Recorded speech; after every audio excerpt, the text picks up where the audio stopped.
La simple mention du nom de Moïse suscite des images différentes dans l'esprit de différents individus.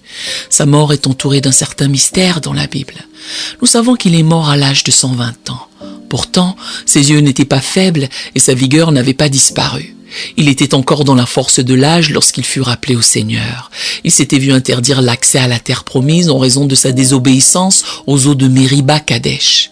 Il a conduit les Israélites jusqu'à l'extrême limite de Canaan et a eu un bref regard sur le pays. Toutefois, il n'a pas été autorisé à y entrer. À la fin de sa vie, Dieu lui a fait entrevoir le pays pour lequel il avait quitté l'Égypte. Deutéronome 34, versets 1 à 4. Moïse monta des plaines de Moab sur le mont Nebo au sommet de Pisga. Le mont Pisga a une altitude de 1371 mètres, soit presque 2 kilomètres. Peu d'hommes de 120 ans peuvent escalader une montagne de près de 2 kilomètres de haut et vivre pour le raconter. Moïse le pouvait. Si vous vous demandez dans quel état physique il se trouvait, l'exploit vous le dira. Il savait qu'il allait mourir puisque Dieu le lui avait soufflé. Et avant sa mort, Dieu avait déjà établi un autre homme à sa place, Josué.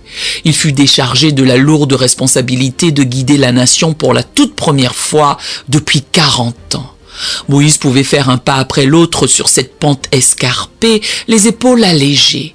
Il était bien conscient qu'à tout moment, il pouvait rendre son dernier souffle, tandis que ses yeux festoyaient du dernier festin visuel de la terre promise, une terre sur laquelle il ne mettrait jamais les pieds, mais qu'il avait de tout temps espéré contempler. Dieu voulait qu'il rentre à la maison. En définitive, Moïse rend l'esprit. Il meurt selon la parole de l'Éternel, il est mort seul et en paix. Le récit de son décès est contenu dans les 6 derniers versets du livre de Deutéronome, chapitre 34. Quelle vie ce fut! 120 ans et pas de lunettes, un siècle et demi et pas de béquilles. Moïse ne s'est jamais assis sur une chaise à bascule admirant les contours de l'horizon en sirotant quelque chose. Oh, comme les Israélites regretteront les sages conseils de leur défunt chef. Son action au milieu d'eux a suscité une telle émotion qu'il leur a fallu un mois entier pour pleurer sa mort après son départ. Finalement, ce deuil prend fin. Il doit en être de même dans notre propre vie. Néanmoins, le verset 6 contient l'une des déclarations les plus remarquables de toute la remarquable carrière de Moïse. Deutéronome 34, verset 6, version Bible amplifiée. Il l'enterra dans la vallée du pays de Moab, en face de Beth-Péor, mais personne ne sait jusqu'à ce jour où se trouve le lieu de sa sépulture. Moïse est la seule personne de la Bible que Dieu a personnellement enterrée. Le saviez-vous? L'Éternel a ensuite caché la tombe. Pour quelle raison? Parce que cette tombe aurait été transformée en un lieu de culte. Aujourd'hui encore, on tracerait un chemin jusqu'au Nebo, on érigerait des hôtels, on vendrait du pop-corn et des cacahuètes, on proposerait divers manèges et peut-être même qu'on y ferait passer un tramway sur lequel il y aurait une grande banderole vantant le lieu de sépulture de Moïse. Sa sépulture a été cachée à dessein. Cet acte fut si important pour le Seigneur qu'il en a déclenché une confrontation angélique. Un point capital est à noter, même si Michel est un archange, celui-là même que Dieu utilisera pour chasser Satan du ciel, il n'a pas eu la prétention de parler de manière réprobatrice à celui qui règne dans le royaume des démons. Il l'a laissé à Dieu le soin de le faire. Apocalypse 12, versets 7 à 9, Bible amplifiée. Et la guerre éclata dans le ciel, Michel, l'archange et ses anges faisant la guerre au dragon, le dragon et ses anges combattirent, mais ils ne furent pas assez forts et ne l'emportèrent pas, et il n'y eut plus de place pour eux dans le ciel. Et le grand dragon fut précipité, le serpent séculaire qu'on appelle le diable et Satan, celui qui ne cesse de tromper et de séduire toute la terre habitée. Il fut précipité sur la terre, et ses anges furent précipités avec lui. Malgré sa grande puissance, Michel reste totalement soumis au Seigneur. Les anges justes ont un rang et sont soumis à l'autorité. Compte tenu de la force de Michel, la soumission des archanges à Dieu est d'autant plus belle, puisque nous pouvons voir que la soumission n'est jamais destinée à enlever à un individu sa force, son but ou sa valeur. C'est une leçon que vous et moi devons apprendre. De nombreux chrétiens doivent encore apprendre à s'incliner devant Dieu. Vous et moi, mon ami, sommes des créatures. Il est le Créateur. Qu'est-ce qui nous donne le droit de remettre en question ce qu'il fait? Nous devons reconnaître que Dieu n'est pas seulement le Créateur, mais aussi le Rédempteur. Il est celui qui prend soin de nous. Notre Dieu est exalté, saint et élevé. C'est un Dieu juste et équitable. Tout ce qu'il fait est juste. Par conséquent, vous et moi pouvons lui faire confiance. La question à poser est, le faisons-nous vraiment? Reconnaissons-nous son autorité? Accordons-nous de l'importance à sa personne? Le verset 9 de Jude fait référence à un événement qui ne se trouve nulle part ailleurs dans les Écritures. Michel a dû lutter ou se disputer avec Satan au sujet du corps de Moïse. Cela dit, ce que cela impliquait n'est pas décrit. Jude verset 9. Or, l'archange Michel, lorsqu'il contestait avec le diable et lui disputait le corps de Moïse, n'osa pas porter contre lui un jugement injurieux, mais il dit que le Seigneur te réprime. Pourquoi Michel et Satan se disputaient-ils au sujet du corps de Moïse? Aucune raison spécifique n'est donnée, bien que plusieurs théories fussent suggérées. L'une d'elles est que les gens ont une propension à adorer les choses créées plutôt que notre Créateur. Romains 1,25 relate que les gens ont changé la vérité de Dieu en mensonge et ont adoré et servi la créature au lieu du Créateur. Un exemple de ce phénomène dans l'Ancien Testament est lorsque le peuple israélite a adoré le serpent d'airain que Moïse avait fabriqué, selon les instructions de Dieu, mais comme un symbole et non comme une idole à adorer. Voir Nombre 21, versets 4 à 9, et Jean 3, versets 12 à 16, plutôt que Dieu. 2 Rois 18, 3 à 4. L'une des plus grandes difficultés que Jésus avait avec les pharisiens était leur adoration de la loi de Moïse, plutôt que de laisser la loi les conduire à leur besoin d'un sauveur. Il est probable que Satan ait voulu connaître ce lieu afin d'y faire construire un autel. Il voulait que le corps de Moïse soit à la disposition du peuple pour pousser Israël à rendre un culte idolâtre à la dépouille de celui-ci, plutôt qu'à Dieu. En sa qualité de représentant angélique du peuple d'Israël, Michel devait s'efforcer de le préserver de cette forme d'idolâtrie en gardant secret le lieu de sépulture. Une autre lutte angélique est relatée par Daniel au chapitre 10, verset 21, qui décrit un ange venu à lui dans une vision. Cet ange nommé Gabriel, dont Daniel 8, 6 et 9, 21, lui raconte qu'un démon appelé prince de Perse lui a résisté jusqu'à ce que l'archange Michel lui vienne en aide. Daniel 10, verset 21, version Bible amplifiée. Mais moi, Gabriel, je vais te révéler ce qui est inscrit dans la parole de vérité. Nul ne se tient fermement avec moi et ne se fortifie contre ces forces spirituelles hostiles, si ce n'est Michel, ton prince, le gardien de ta nation. Nous apprenons de ce fait de Daniel que les anges et les démons se livrent à des batailles spirituelles pour les âmes des hommes et des nations, et que les démons résistent aux anges et tentent de les empêcher d'exécuter les ordres de Dieu.